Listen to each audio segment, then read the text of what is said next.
ఉపయోగపడుతుంది. ఇందాక ఇజ్రాయేలు గురించి కూడా చెప్పాను కదా. ఏమొచ్చేసిందండి? భ్రష్టత్వం.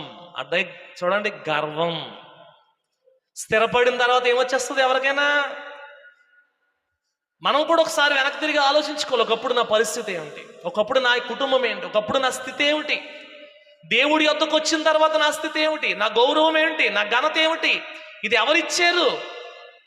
16 సంవత్సరాల్లో మూతి మీద మేసం రాకుండా దేవుడు రాజుని చేసి తల పండిపోయినటువంటి రాజుల్ని ఇటు కాళ్ళ దగ్గర పడేశాడు. దేవుడు గొప్పవాళ్ళని చేశాడు, సైన్యాన్ని ఇచ్చాడు, రాజ్యాలను ఇచ్చాడు, డబ్బునిచ్చాడు.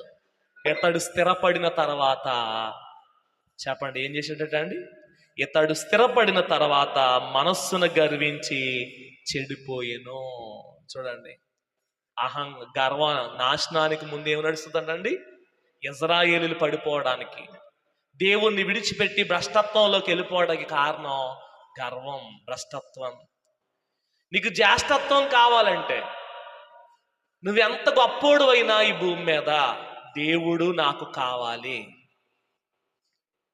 నువ్వు జ్యేష్ఠుడు అవ్వాలంటే దేవుడు నిన్ను స్థిరపరిచిన తర్వాత, నేను స్థిరపడ్డాను, నా కుటుంబం బలపడింది, ఈనాడు ఇలాగున్నాను అంటే కారణం నా దేవుడు అని నువ్వు ఎప్పుడైతే అనగలుగుతావో, ఊపురున్నంత వరకు, ఓపుకున్నంత వరకు కాదు, ఓపుకున్నంత వరకు కాదు, ఓపుకున్నంత వరకు కాదు, ఊపురున్నంత వరకు ప్రభా నువ్వు వెళ్ళి దేవుడు పనిచేయగలిగే, దేవుడు నిన్ను దీవించిన కొలది, దేవుడు నిన్ను స్థిరపరిచిన కొలది నువ్వు దేవునికి లోబడి ఉంటే నువ్వు ఏ వరుసలోకి వెళ్తావు?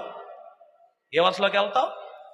దేవుడికి ఉపయోగపడతావు, దేవుడికి పనికొస్తావు, దేవుడి పనిలో వాడబడతావు, దేవుడి ద్వారా నువ్వు ఫలిస్తావు. నువ్వు ఫలించడమే కాదు, ఆ ఫలింపు నీ బిడ్డలకి దేవుడు ఇస్తాడు. ఇది జ్యేష్ఠుల వరస.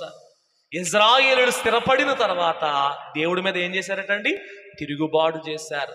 చాలా మంది జీవితాల్లో అంతే.